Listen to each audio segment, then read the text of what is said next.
Hey, what's up, guys? Thomas Edwards, coach and founder of the Professional Wingman, where we help high-performing entrepreneurs and professional men overcome their biggest fears so they can live extraordinary lives filled with purpose, impact, and meaning. And excited to be here today because there's going to be a lot of firsts happening on this episode. For the first time, I've gone past 3 episodes trying to do a podcast. For the first time, I'm actually going to have a guest here. And for once, I'm not going to be the guest. I'm going to be the one who's going to be hosting a guest. And this will be his first time doing a live podcast. And so a lot of firsts here. And I'm really excited about this particular episode because our guest, my guest, Mark, is an incredible person. Him and I got a chance to connect.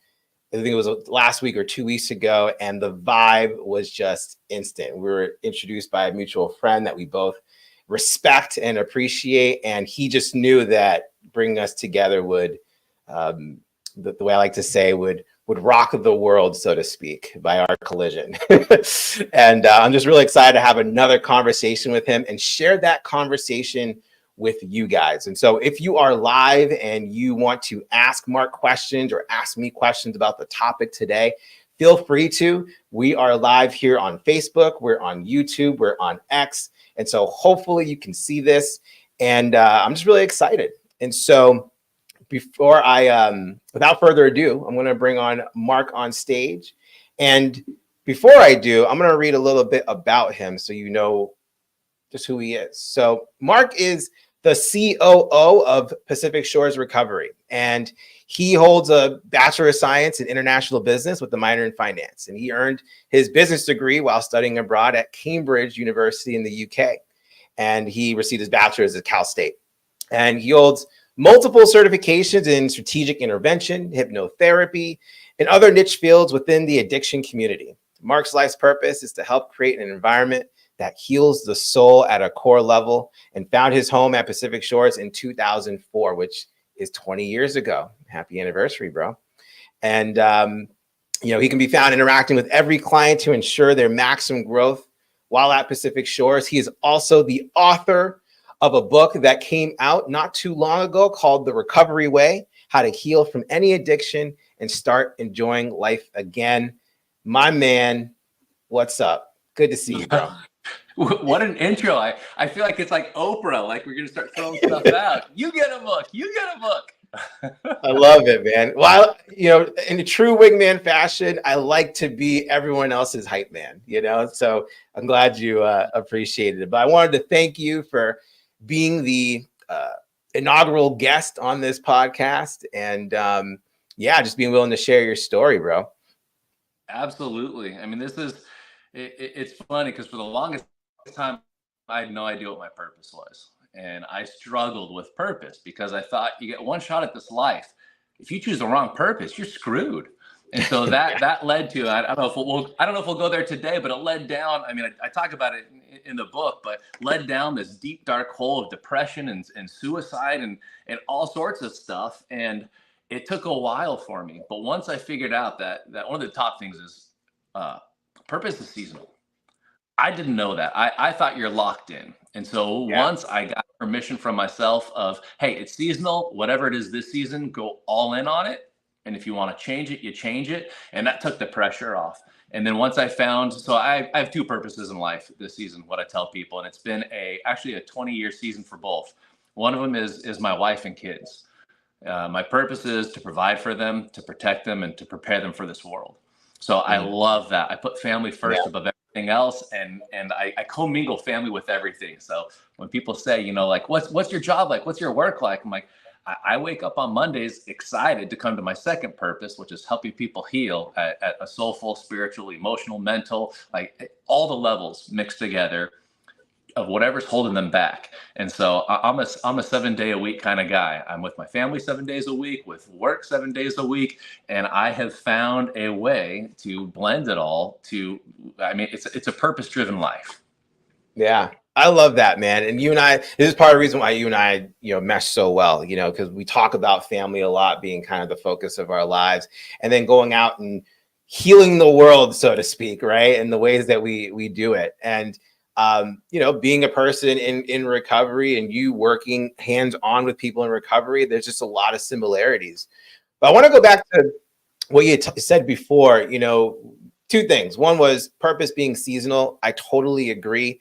In Japanese culture, they call it, ikigai, which, is kind of reason for living. And people have multiple reasons for living as they continue to live their lives. And so I find that for a lot of guys, especially when I work with them, that being locked into their purpose, or the opposite, not knowing what their purpose is and feeling like they needed to figure out the singular purpose, really creeps up a lot of their biggest fears, right? But I also know that sometimes to find our purpose, we have to go through hell, and we have to go through that dark night of the soul to discover what that next purpose is. So I know you alluded to it at the beginning. Why don't we just jump in, right? Like, how did we get to you in, the Pacific Shores, and then writing a book and being able to do what you do today? So, long story short, I said, okay, God, I think I'm ready. What do you want me to do? And then all this stuff just started happening. And I'm like, are you sure you want me to do this? So what got me into addiction, actually, I didn't know this at the time. So there's always peace found somewhere in the pain. There's always a gift. So at 8 years old, I actually walked in on my aunt. She had OD'd and she was on the floor in my room. And so basically what happened is she was out of rehab. They kicked her out. She came to live with us until she could get back on her feet. I had bunk beds in my room. So I got our fun, crazy, just loving aunt getting to stay with me. She was awesome with kids. And I just remember, I don't know where it's coming home from, if it was school or what, but she remember walking in. She was asleep on the floor. And so here I am, this little kid walking. And as I'm walking, I can feel like all these pills crunching below my feet. And as I'm going through, I'm walking, I'm not really sure what's going on, but I literally just kind of start shaking her. And as a kid, I just remember it felt so lifeless, like she wasn't asleep, but I couldn't quite put it together. So I went and grabbed my mom. My mom came in, fortunately revived her. So she did survive that. But with two kids, my mom ended up saying, listen, you just put our kids in harm's way. I got to ask you to leave. I love you, but I can't have this. And then unfortunately, similar thing happened again about 2 months later, and she passed. So I actually blacked that memory out for I don't know how long. And then as I started doing some of the work that we do here, I started to recognize that this was my first introduction to actually drugs. And so that put me on a complete different path of after school, of not knowing purpose, and just kind of one thing would lead to another, and connected with some of my family that was just giving back, and said a prayer. And the next day I basically quit everything, jumped all in, and just learned of how to just connect with individuals, find out what's hurting, why it's hurting, and by asking questions. I'm kind of known as that guy who asks a lot of, depending on who you ask. Some people say dumb questions, some people say great questions, but I'm not afraid to look like an idiot or to be wrong. And because of that, it's kind of become a superpower where I'm able to ask questions and get things at such a basic level that I can understand.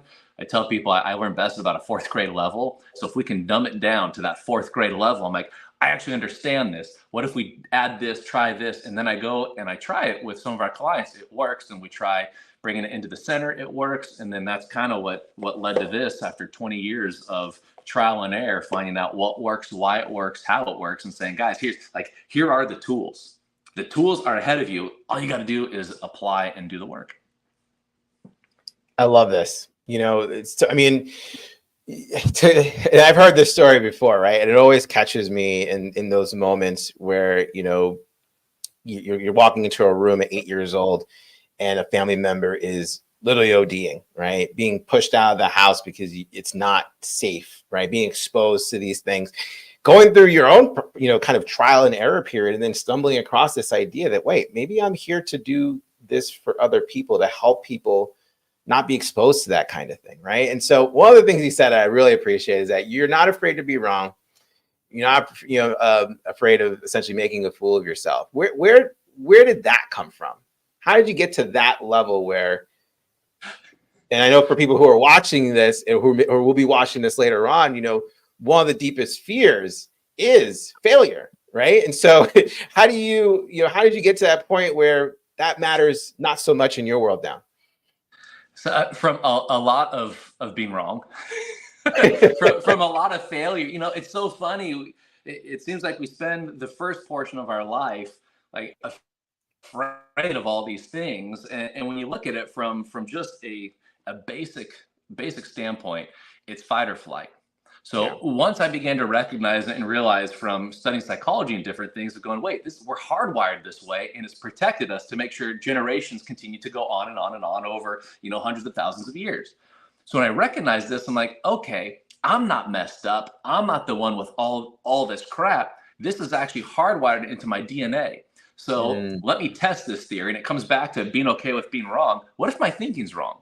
So first by questioning, it's one of the codes that we talk about in the center and also in our book, but it's the code of collision. If I can collide with my own thoughts and my own internal narrative, now I can start looking at, well, okay, let's assume I'm wrong. Let's start asking other people. And as I started finding out person after person after person, we're all very, very similar.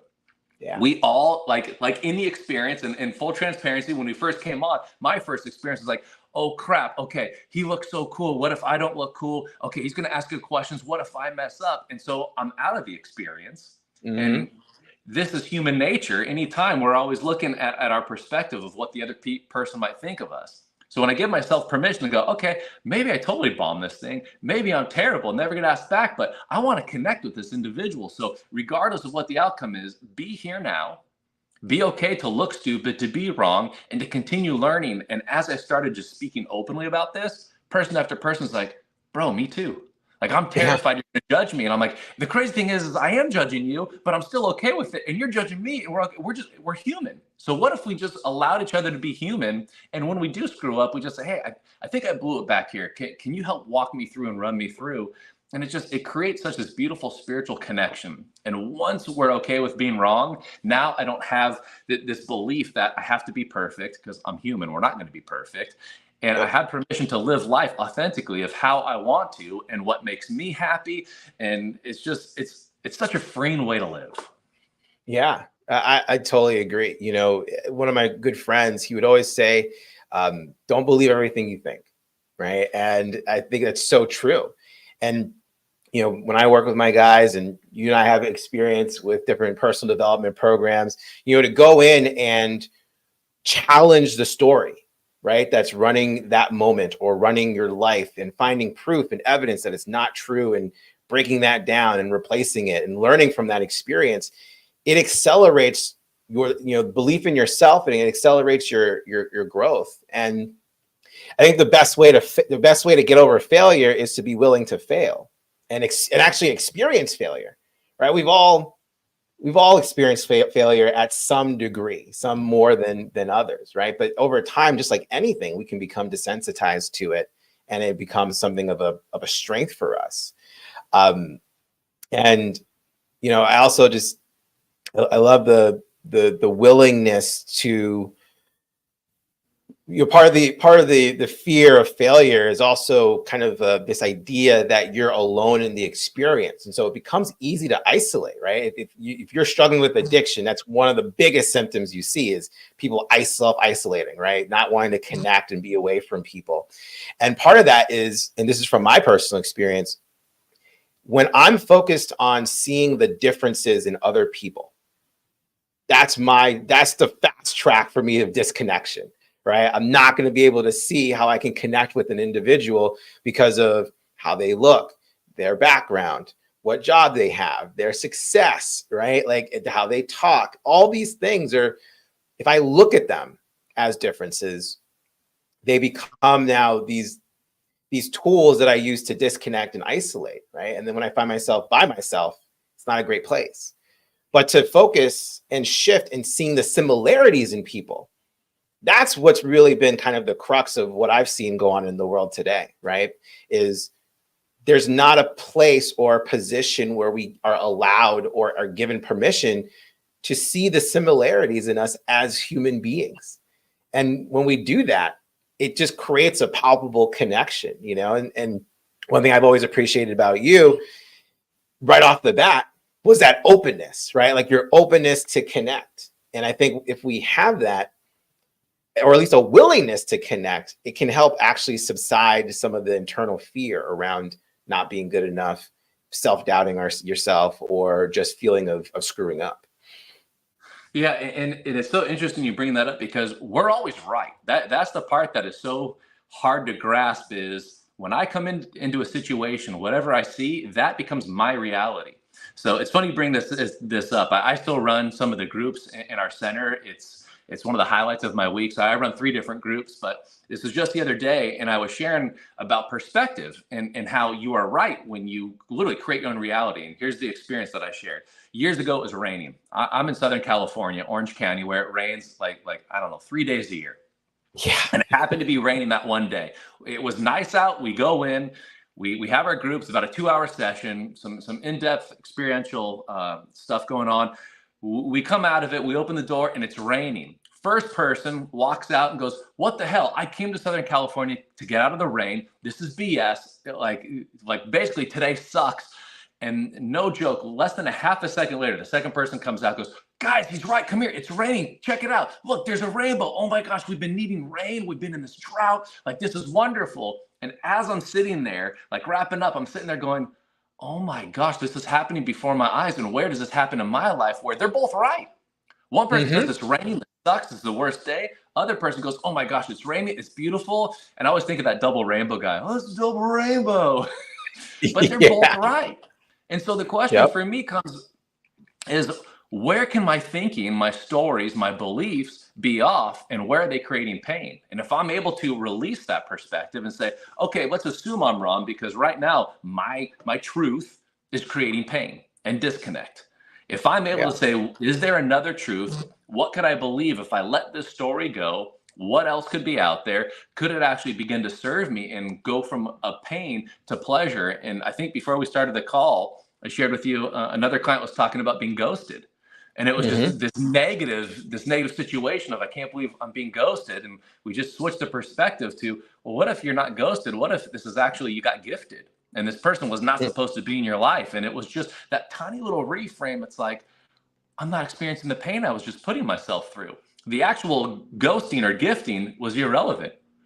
Yeah. Same situation, just different experience now, going from pain to actually pleasure and going, wow, this is a gift. I didn't think of that. Thank you. So this is why I get so excited and passionate about this stuff, because we create our own pain. Yeah. That's the part that blew me away. You mean I'm the one creating the pain in my life? At first it was screw you. You say that to me, screw you, you're out, I'll cut you out. And then after you cut everybody out of your life, you're kind of like, wait a minute. Why does everybody keep saying this? And once I was able to say, I'm creating the pain. So how do I begin to own the pain? To actually feel the pain, not sedate, feel the pain, go through the pain, and now start creating my own pleasure. Yeah. This is actually pretty big. I don't want to gloss over this because, even spontaneously, like you walked through a very specific process of helping people reframe or shift their perspective, or even processing, right? Which is a part of a cope, right? To be able to process your emotions in a favorable way.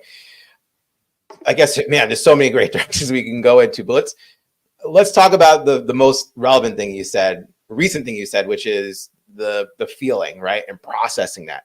Walk us through what it's like your practice of processing feelings that are bringing physical sensations, and how do you end up getting to a place of letting it go? Like, what's that spot where that happens?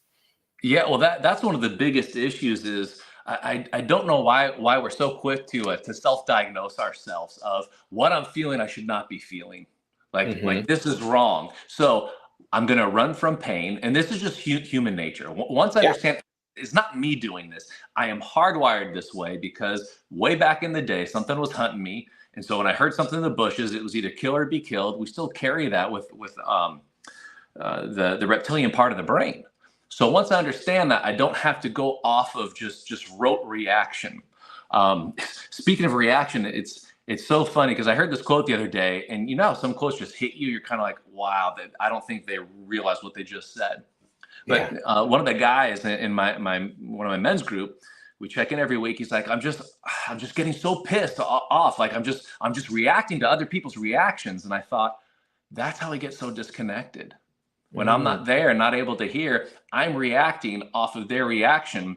And it's funny because a few weeks ago, I'm not big on the Facebook and the different social media things. I'm learning, but we have someone that does that. So they actually set up this Autobot. When a person says something on the DMs, it says back, "Oh, what are you interested in?" You pick. But what's funny, talking about reaction, is I don't know how it got triggered, but someone came in our DMs and it was an Autobot on their side. So our Autobot sent something to theirs. Their Autobot sent something to ours, and it was like this AI communication back and forth. I couldn't help but laugh and go like, first of all, God, thank you for showing this to me so plain at how I just auto respond to people. If I get reacted, I'm just going right off of reaction versus going, well, what part of this is hurting in me? Mm. What part am I either wanting to be seen or heard? And it has nothing to do with the other person. They were just gracious enough to hold up a mirror and be like, hey, is this triggering? And stuff that, like right here, you can slap my skin. I don't have any open wounds. So if you slap it, I'll just kind of be like, oh yeah, I'm good. But if I've got an open gash and you just barely touch it, I'm going to cringe. So when Yeah. I get feedback and I cringe, I'm like, oh, there's something here that I can unpack and look into. So to answer your question, as far as processing, one of the first things we teach is just to pause, like just the awareness of just hit pause, hit the brake. Don't drive off the cliff. Don't go in reverse. Just pause, hit the brake, and just assess the situation.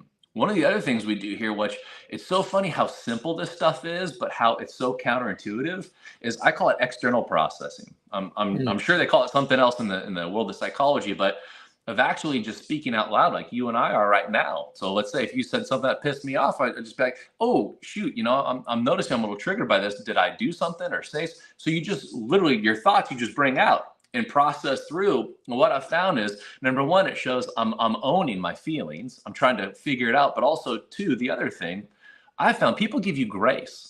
Like as soon as I come out and go, hey, I think I made a mistake. Did I say something that offended you? Or whatever it is that I'm feeling when I talk about that, sometimes people go, yeah, actually you did. And now hearing you say that, I don't know if you meant it. Or sometimes like, no, you didn't offend me. Like what are you reading into? It's like, oh crap, I don't know. Let me figure this out.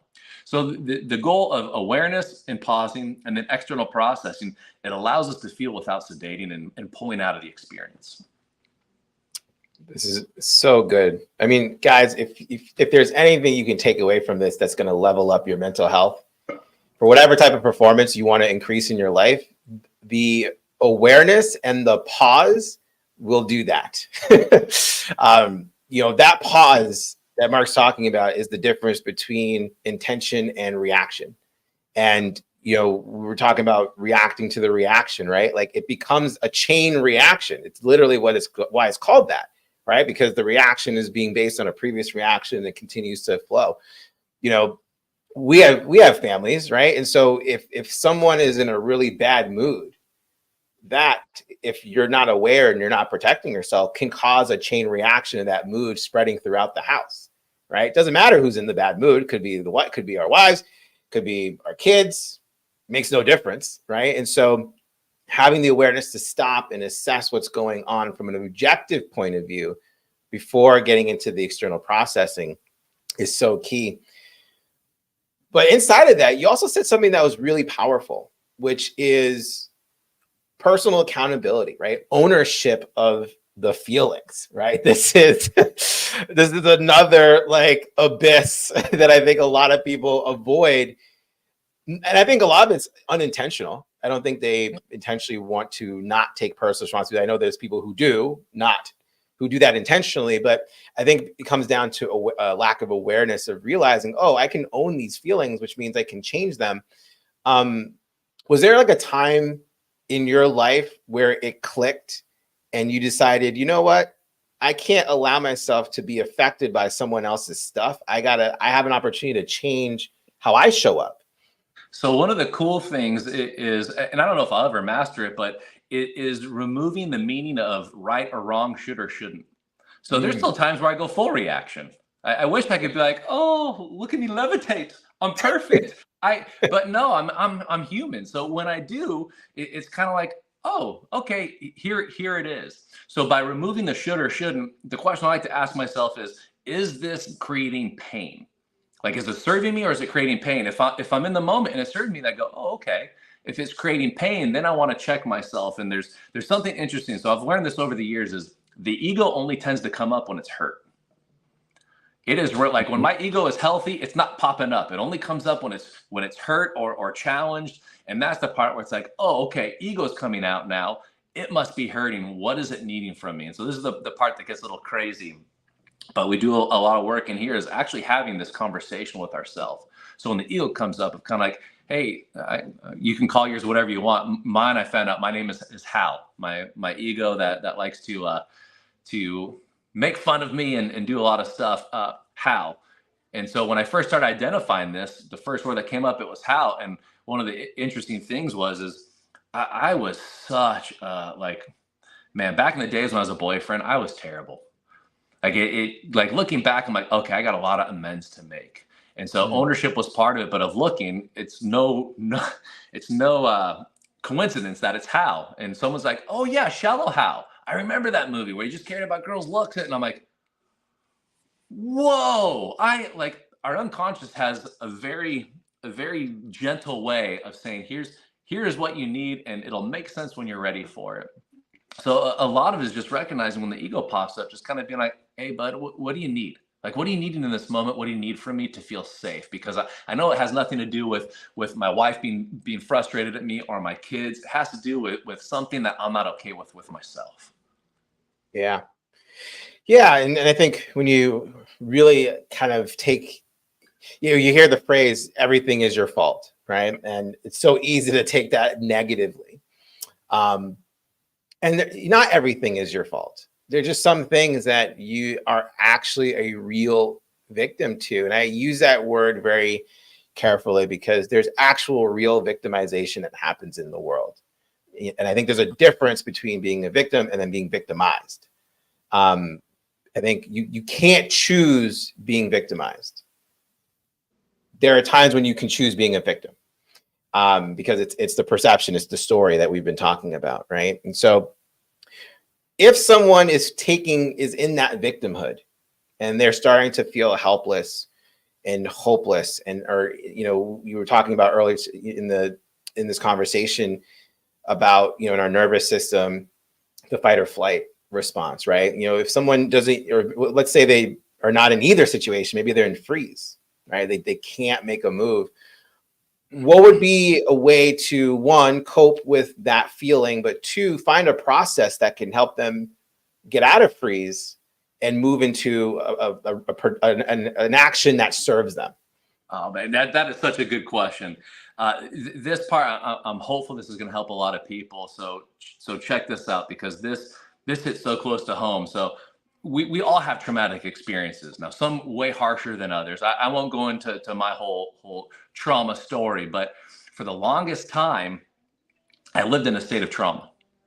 I didn't like it. I like, it was just terrible. And fortunately, I had a therapist that said, well, we don't have to completely revisit, but how long has this been going on? And I said, well, I think it happened at this age. And literally, she's like, wait, you told me you're living in trauma right now. I said, well, yeah, didn't you just hear what happened to me when I was a kid? She's like, you told me the traumatic, and not to make light of it, but you told me the traumatic experience happened once or twice. Yet how many times have you been traumatizing yourself since then? And for some reason, it was like the gears clicked. It was like, oh my gosh, I've been traumatizing myself day after day, week after week, month after month, year after year for well over a decade or more myself by reliving this and telling this story of this shouldn't have happened. I can't, where the actual traumatic experience, I'm out of it. I'm safe. So the first thing is make sure you're safe. If you're in the middle of it, get yourself out of it. But when you're physically out of it, we are the ones that continue to re-traumatize ourselves. That was one of the key moments in my life that broke the chains off. Another therapist, I keep talking about therapists. You can tell I'm a really messed up dude. My parents put me in therapy when they got divorced at 6, and I just didn't stop. Nobody told me, hey, you should stop. I just kept going. I keep learning and learning and learning. But this one therapist said, Mark, here's the crazy thing. Like all the stuff that happened in your life is gone. You're an adult now. When you were a kid, you couldn't change that. You couldn't protect yourself. You can protect yourself now. So I want you to envision you're looking down at this beautiful town. This town is like nirvana for you. It has everything going on. It's just gorgeous. The music is just is just jamming. You're loving it. You see it down there and you're stuck in a prison. But here's the crazy thing. Are you ready, Mark? I'm like, I think so. I've got this picture. They actually walked me through it. Here's the picture. There's no warden. There's no guards. There's no bars. There's no door. You can walk out at any time, yet you find peace in the chaos. You find the comfort in the chaos. And it is easier to stay in this chaos than it is out of the irrational fear to go down to that town where you want to go. And I was just like, why am I so broken? And they said, hey, you're not broken. This is how we all learn to deal with our issues.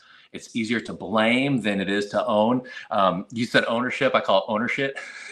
I got to own it. But like once I do, now it's like, wait a minute. If I own everything, even if I only have a 1% portion in it and they have 99, if I own 100% of that 1%, now I can begin to change my meaning. And I can actually decide, like here's the quote that I love is, your life is meaningless until you decide to attach a meaning to it. And so you get to decide what meanings you want to attach, different seasons, different experiences. So I hope that kind of answers the question of, we are the ones typically re-traumatizing ourselves. And once we recognize, A, I'm safe, but B, it's the mental part. What is that little boy in me needing? And that little boy just needed to know, hey, I got you, buddy. You couldn't protect us, but guess what? It may not look like it, but I'm working out. I can protect us. I can protect us emotionally, mentally, spiritually, physically. So I'm here and just loving that little guy, that little kid in me that's like, hey, thank you. And a lot of the time it's just that they want to sit at the table. They want to sit at the big boy table and just be like, this is so cool. And just allowing them and loving them. Yeah, I love that, man. And you don't have to share the trauma if you don't want to. I think people would probably love to hear as a way to relate. Because we don't know, once again, who is alone or who's not alone in the things that we experience. But, trauma, from my understanding, is basically something that we just repeat in our minds over and over again, right? Until it becomes something that is just in the recesses of our mind, to the point where we can actually think, just in a moment, we're back in that experience, right? Yeah. And other people have said, once you experience a trauma, you have not moved on from your life. Your body is going through the motions of life, but you as a being are right there in that moment. And I had personally had an experience a couple of weeks ago where I was working with a good friend, and he's just an amazing doctor, body worker, intuitive. And he discovered that there was some trauma from my past back when I was 19 years old, which is, almost 20 years ago. So more than half my life. And I was thinking about, I was like, what happened when I was like 19 years old? And I was like, oh yeah, like, I got cheated on by my girlfriend, and yeah, that was traumatic. And I worked through that. And then there was something else that had happened just prior to that, which was, I was, in my experience, getting screwed over by the school that I was attending because they weren't putting me in the major that they were supposed to when I entered. And I had to apply, and I applied over 4 times because it was a trimester school college, and I didn't get in each time. And I had gotten better grades every single time, to the point where I had a 4.0 and I still didn't get in. And I didn't know what to do. And my parents didn't know what to do. They weren't supportive in the way that I wanted them to be. And it wasn't fair to them that I had that expectation, and I did not communicate. But I was also 19 years old. Like, I didn't know anything of what I was doing.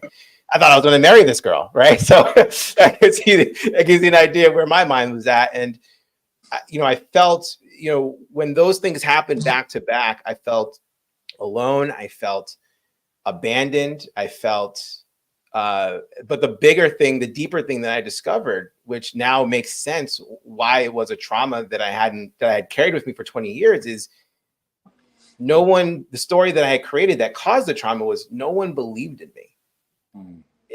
And when no one believed in me, they left. They didn't support me. They didn't understand what I was going through. They didn't want to find ways to support me. I either got criticized or left behind. And I didn't realize that was a trauma. But in my response, it makes sense, because I went to then try to reinvent myself. And from that perspective, to become the person that I thought people would believe in. Right? Not really who I was, but who I really was, but who I thought people needed me to be so they can believe in me.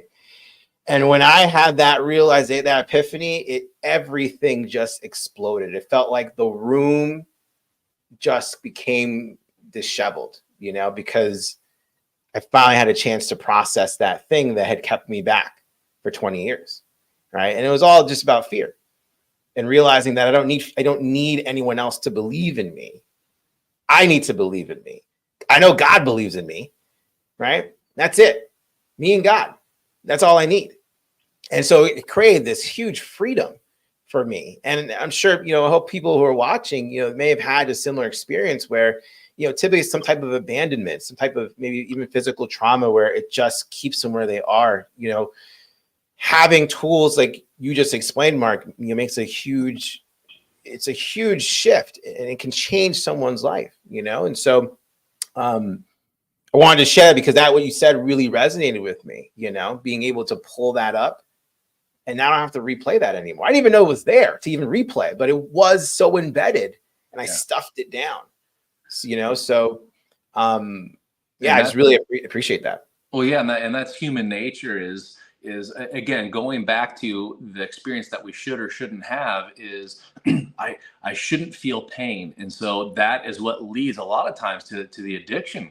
We look to suppress, we look to numb out, and the crazy thing is what you just described is 100% on. Of once we actually go through and go into the pain and actually begin to process the pain, although it's scary at the start, and when you go through it can be painful at times. But the beautiful thing is as I'm doing the work through, it's kind of like, oh my gosh, this isn't going to kill me. And then you find the peace on the other side. And so that's where you're kind of asking about steps, and we go into it kind of lightly in the book, but we really go in depth here in our center. But is there's 4 codes that we look to actually go through, and the first one is collision of the stories. And so looking back at that, once we identify it and colliding with that narrative, with okay, what are the thoughts, what are the stories, what are the feelings that I've attached to this? So once we start to expose and we self collide, then we're able to begin to create. Okay, what is the meaning that I want? What am I wanting from this? How can this newfound story actually serve me? So after we collide, we create, and now we begin to do the work to condition. And this is where the conditioning comes in. And this is a part that it's like everybody, I know when they first come into our center, they're like, okay, where's the magic box that you open it up? And it's like, that's the thing that we're looking for. And it's like, there's no box, guys. Like once we build these daily habits and we begin doing the work, the third step of conditioning is where most people go, oh gosh, you mean I got to build these habits? Well, yeah, let's look at the habits that I've built up to now that have got me to where I am. Again, not good or bad, but if I don't love where I am, hey, I need to look at the habits, and then we begin to condition new habits, new thoughts, new stories. And then once we do, then the 4th code is we finally are able to move into the code of closure. I'm actually able to close the loop, because this is what the brain does. The brain is always wanting to close the loop, even if there's nothing to close there. So I know one of the things that I always do is like dot, dot, dot, dot, dot. And then everybody in the group goes dot, dot. The brain just wants to close these loops. And so if we can create our own closure, it closes the loop, and then we can go back. So then a new story comes up. Let's collide with that story. Let's find out what we want to create from this. Now we begin to condition this new story through behavior. And then now we get closure again. And it's this beautiful, it's not destination driven, it's journey driven. And it never ends. So we go from peak to pit, and it's this beautiful flow. And so this way, when trauma happens, I don't have to necessarily label it good or bad. When beautiful things happen, I don't have to label it good or bad. I can experience depression and go, oh, okay, let me see what depression is wanting from me. Just like when I have joy and fulfillment, oh, let's see what joy and fulfillment has for me. It's just such a freeing way to live. Yeah, I agree. And I love the codes, man. I mean, I feel like this conversation so far has hit the first 2 codes for sure.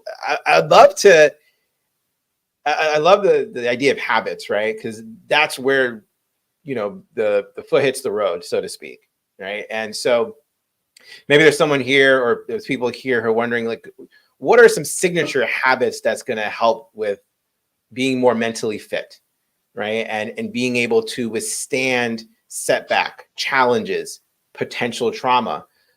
What are some habits that you found, or that you taught, the people who've been at the center, that you've seen proven to help them become more mentally fit? Yeah, that's another great question. So, especially nowadays, like you see all the posts of like grind and hustle, and it's kind of like, okay, there's somewhat appreciation, but I feel like that gives this false sense. And I see this like, what's your morning routine? The top executives spend 26 hours every single morning with the cold plunge and then this and that. And I'm like, well, there's a place for this. Don't get me wrong, and this is going to sound ironic. I do cold exposure and breath work every single day, so I'm not here to Yeah. knock that. But we got to get to a place to set up so we can start doing these rituals and habits. So the first thing that we work on is emotional acuity, just Mm. simply meaning that I'm actually sitting and spending time in these thoughts that I've been avoiding this entire time. So what's funny is I've been diagnosed ADD, ADHD. I'm sure there's some other letters in there that I can't even remember. But it's the identity. When I believe this story, I'm like, I can't do this. So meditation was such a difficult thing for me. I think it was 2015. As I was at a conference and there was this guest speaker, and this was before he's pretty well known now, but before he was well known, this crazy guy named Wim Hof. He's on stage doing this, do it, means and breathe. And like just it was whack. It was like Robin Williams on stage. And I love that kind of stuff. So I'm like, this Yeah. guy's crazy. I'm drinking the Kool-Aid. I'll try it. And after 30 minutes, one of the greatest highs I've ever experienced in my life, and it was natural with zero negative side effects. Mm. And so I invested in this course, went through, started doing his stuff. And so one of the things I've learned is by doing breath work and actually sitting down and learning how to calm the mind. And I have this quote written down. I'm gonna read you because I'm gonna butcher it. But Marcus Aurelius, the closer a man comes to a calm mind, the closer he is to true strength. Mm. And once we understand the battle's up here, like once I learned how to begin to calm my mind and just give it peace, and with breath work, okay, the breath is more important than the thought. Oh, I'm having thoughts. Okay, let's refocus back to the breath. So learning how to sit in thoughts and how to control the mind, this is what kind of opens the gateway to doing the work to be okay with what emotions, what thoughts, what feelings, because again, removing the labels of good or bad. Does that make sense? I hope that kind of answered. Yeah. Yeah, I think that the first what I'm hearing from you is the first habit is emotional acuity, right? Being able to kind of just understand. I like the word acuity just because I always like vocab and multiple words, but I'm also hearing like a sense of literacy too, right? Like being able to identify what are you feeling, what's the sensation going on, where are you feeling it, because you need that before you process, right? So a habit of practicing awareness, like people kind of maybe overshadow that because it seems so basic, maybe inherent, but I don't believe that we're all just, self-aware, just all the time. I think we were when we were kids and we might have lost our way as we gotten older, but the practice of that I think is significant. And because emotional literacy then eventually can lead to a level of emotional intelligence, right? And acuity, as you mentioned. 100%. And this is where a lot of people miss this. And this guy missed it quite a bit in the beginning, is like going to the gym, working out. For some reason, society accepts that. Yeah, an hour a day, 5, 6, 7 days a week. It's go for it. But when it's like, all right, what are you doing to work out emotionally and spiritually? What do you mean? Yeah. Well, you're going to do an hour at the gym. Where are you with your emotions and your spirituality? And so as we started doing this, the physicality part is very easy to tell. Within a split second, when someone takes their shirt off, you can either tell, oh, they are physically fit or they are not. Again, no judgment, but just from the data. So looking at this is emotions are muscles. I didn't understand this. I got really good at working out the muscles that created emotionally the most pain in my life, aka depression, anxiety, all these other things. I just didn't know I was working them out. Well, I would only spend an hour at the gym, but actually was at the gym. So almost 24 hours a day, so I don't know how they do these studies. I think the last study I saw that we have roughly 80,000 thoughts a day. Yep. I And over 90% of them, roughly 90% of them are negative or repeat thoughts. And then most of those repeat thoughts are negative. Yeah. I would have hated to be the intern that goes, all right, I got the counter. Okay, go. How many? No, 80,000. But the reason why that's important to know is because it's like, man, if I am unconsciously or unintentionally focusing on these emotions and feelings that I'm creating because these meanings I'm attaching to it, what if I learn how to create the emotions that I want to feel more? So instead of living in a place of fear, which I my childhood, a lot of stuff was based a lot in fear. And so once I was able to recognize that, I go, okay, I got those reps, so I can always go back to it. What if I came over to just gratitude and appreciation? And at first, Mm. it's no different than going to the gym. You're sitting there and seeing some, like, all right, first time bench pressing. They give me the bar. I'm like, watch this, guys. It was tough.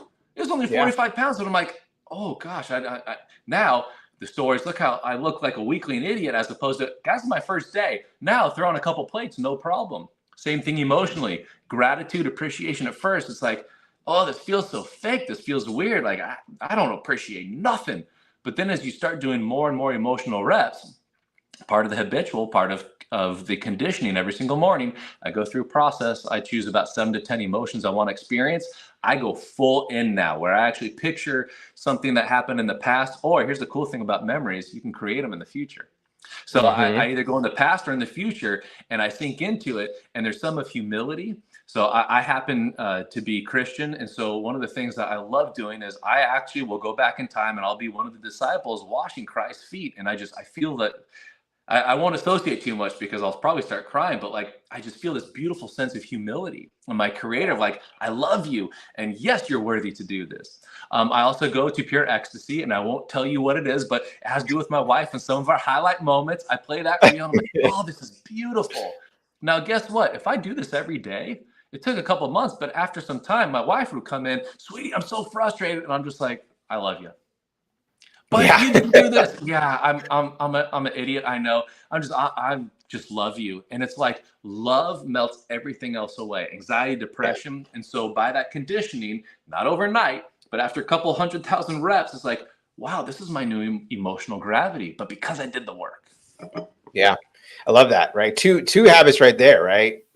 Gratitude, appreciation, and it, I always like to use this analogy because it just makes so much sense, right? We spend most of our lives looking and comparing ourselves to people who we believe are better than us. So naturally, it's hard to experience gratitude in that moment.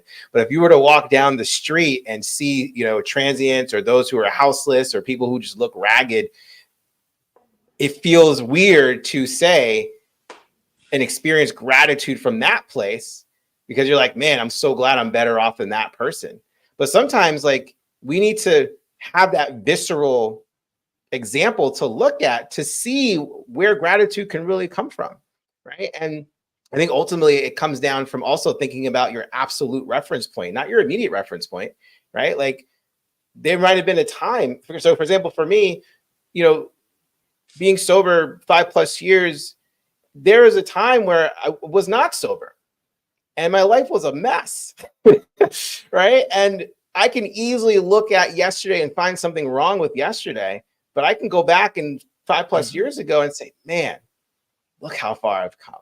That is awesome. I'm so grateful I can have a day like I had yesterday and not drink over it, not ruin my life over it, or not fall into the abyss like I used to at a moment's notice.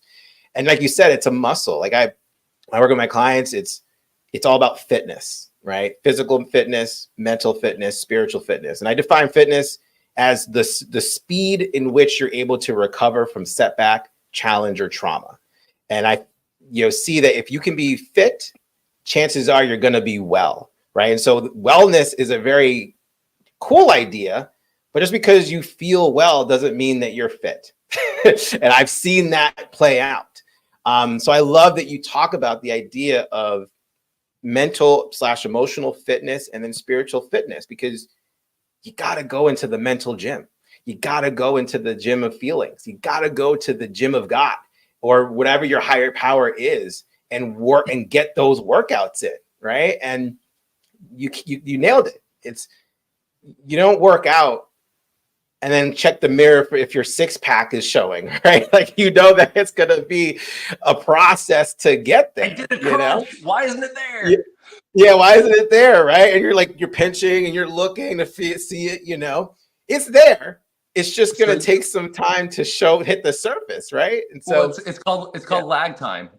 And that's the part so many people miss, especially nowadays. Like literally with social media, we are breeding instant gratification, which I mean, I don't want to speculate, but I think we're in a world of hurt in the next 20 to 30 years because of how we are training our brains. But You mentioned a few things like physically working out is huge because when you look good, when you're actually, it releases chemicals in your brain, the serotonin, the dopamine, adrenaline, a lot of the feel good stuff. And then it continues. The half-life goes for a while. So that's one of the things we do here as well. One of our foundational principles is fitness and health. But when you look good, you feel good. When you feel good, you tend to make better choices and decisions. When you make better choices and decisions, your life gets a lot better. So it's all included. You hit something else that really resonated with me is you're talking about comparison. And I know it's cliche, but comparison kills when we compare two ways. Most of us compare forward, meaning I wish I had what they had. I'm not good enough because they're doing better. Another comparison that kills is when I'm looking side by side, keeping up with the Joneses. Like, oh, well, they're doing this, so I will. The one place where comparison is beautiful, and I think I got this from John Townsend and Henry Cloud, is they say, when you compare behind you, let me compare to where I am now to where I was. Look how far I've come. Look at the progress I've made. Now, comparison actually is a very healthy thing when comparing behind. So that was one thing you hit. And another thing, we were talking about emotional gravity. Most people are surprised when I share this. I don't know why. I'm just, the way my brain chemistry is, my emotional gravity is fear and depression. I still wake up probably 2 or 3 times a week, dead fear in the morning, like depressed, feeling like, oh my gosh, I'm a fraud. Someone's going to kill me. I'm going to jail, or like just these crazy things. And then I start doing my morning routine. I call it my first fruits. The 5 to thrive every single morning. And what's interesting is, even though for the longest time I wanted my emotional gravity to be different, I compared me to other people. I'm broken, ahead, I should be so much. Once I just accepted and said, you know what? This is the way my brain tells me to be. So what can I do? So I actually sit in a lot of the depression now, and will sit in it and actually go, okay, what do you want to tell me?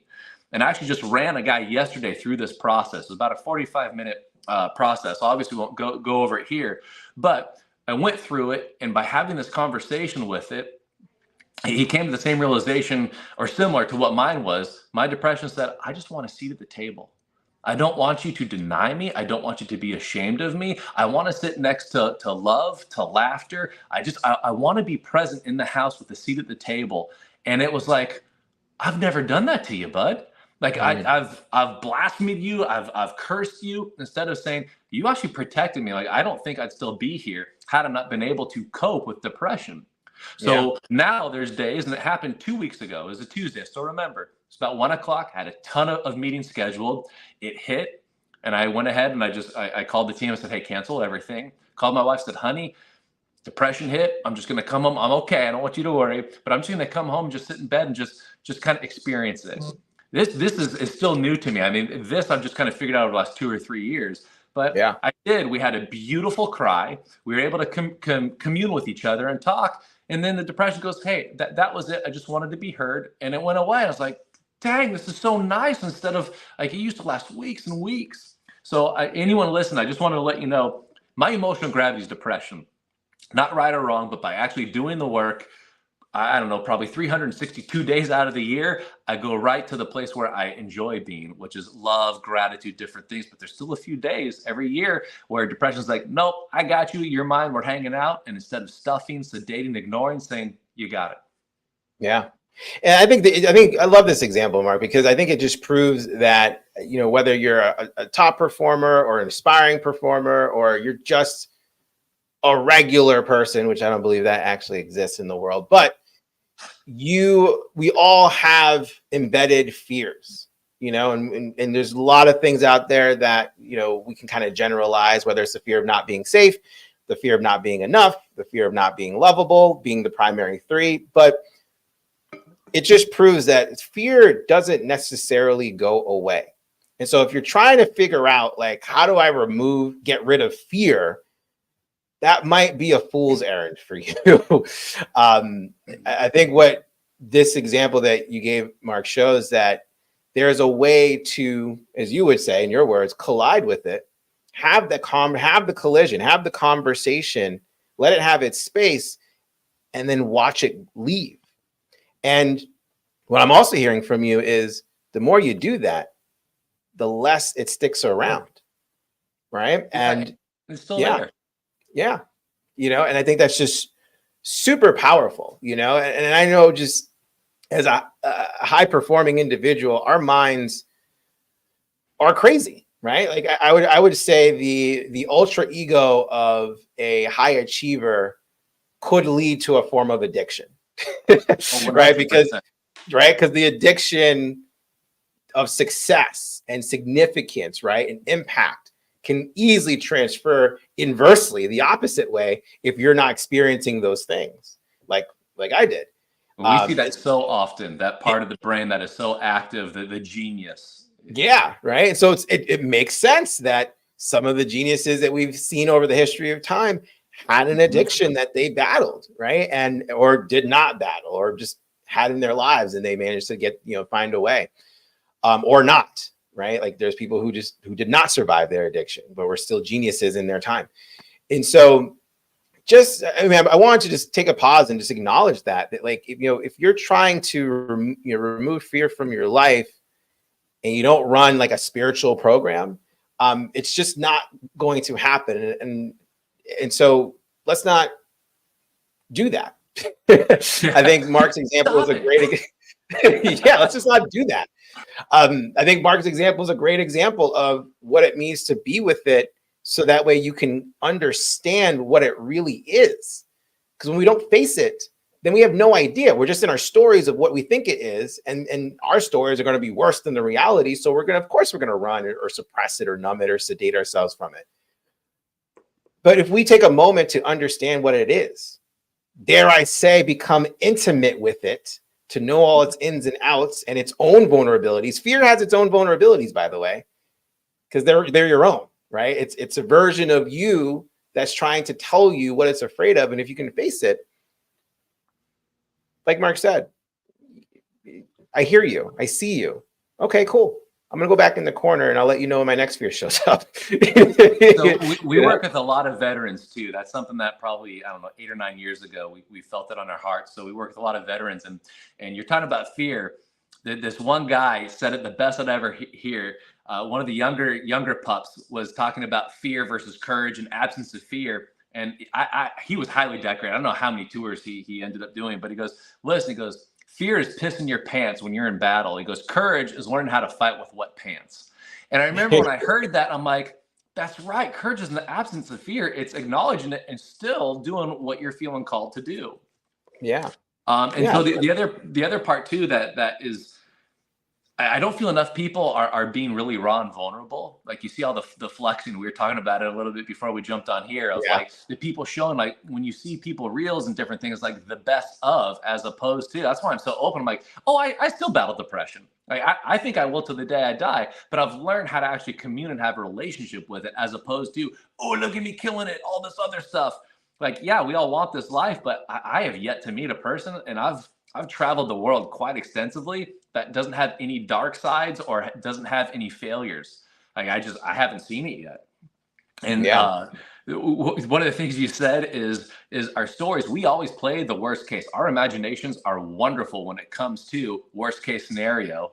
I have never experienced the brilliant worst case scenario in my mind play out real. It was always worse in my head. In fact, even my worst failures were like not even close to what I thought would happen in my head.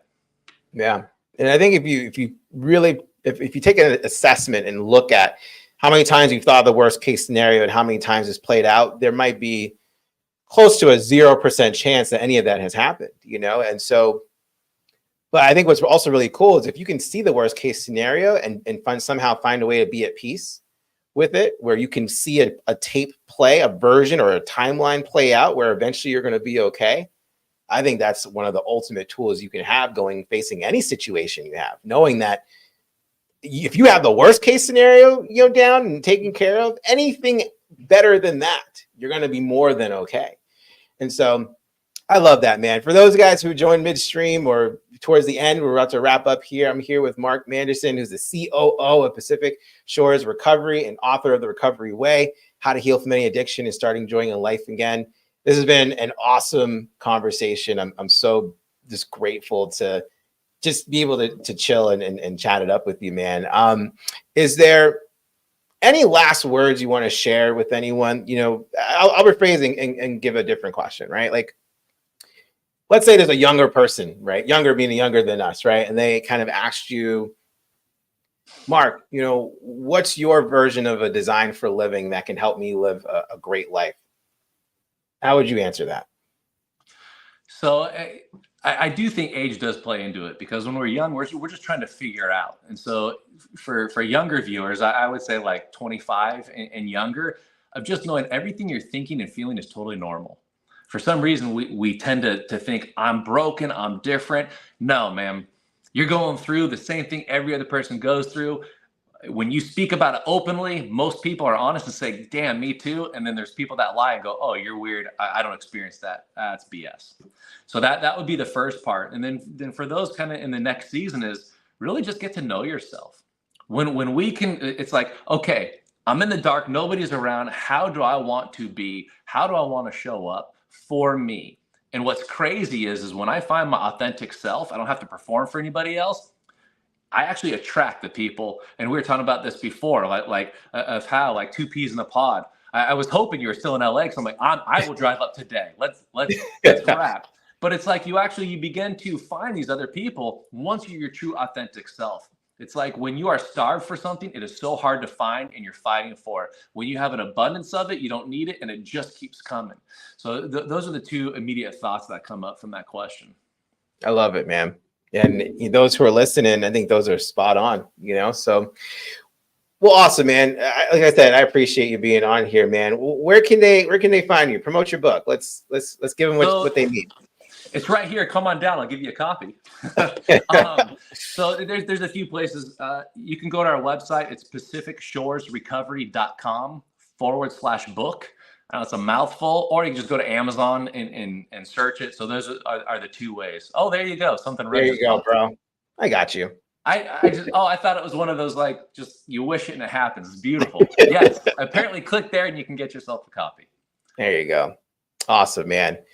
Well, I appreciate you, bro. I will definitely have you on again in the future. And I appreciate you, man. We're going to have these conversations off stream as well. So I figured, why not have one of these recorded, but appreciate you, man. Thank you so much for having me on here. And man, there's something about connecting with you that I think will be able to help a lot of people between our two spheres and families of connecting. So I am so blessed to have met you, and I know my life is better just from knowing you over the last. It's only been a couple of weeks, so thank you. Yeah, same, man. Truly appreciate that, man. Well, thanks again for being the inaugural guest. We've popped our cherry, guys. All the firsts are done. We are good. I might go, rest for a little bit after that experience. You're gonna go take a nap? Yeah, maybe, right? No, my daughter's gonna be here any minute now. I want to give her a hug. But awesome, man. Well, I hope you guys really enjoyed it. You guys, for those who know me, you guys know where to find me. If you don't know where to find me, I'm pretty much everywhere at The Professional Wingman. If you want to ask me a particular question, whether it's over text, over video, over voice, I'm actually trying something out. There's an app called Connect where you can actually connect with me. It's probably the most direct way for you to reach me. If you try to slide a DM on my Facebook or my Instagram, I'm actually just not going to see it. It just goes into different locations. I get a lot of messages. I want to be able to help people who just have one question that they want to ask me and they want to get dedicated advice. So if you're interested in that, go to theprofessionalwingman.com/ask. You'll have to download the Connect app, but it'll direct you to me and you can ask that question. If you'd like to work together on a deeper level, go through this journey that we call life, overcome your biggest fears so you can finally live that extraordinary life where there's purpose, impact, fulfillment, achievement, joy. Let's have a conversation as well. I would say you can go to theprofessionalwingman.com/apply, fill out that form. I'll reach out to you and we will link up. But until the next time, hope you guys have a great rest of your day. Once again, I want to thank Mark for being here. And we'll see you guys again soon. Take care. Good one, man.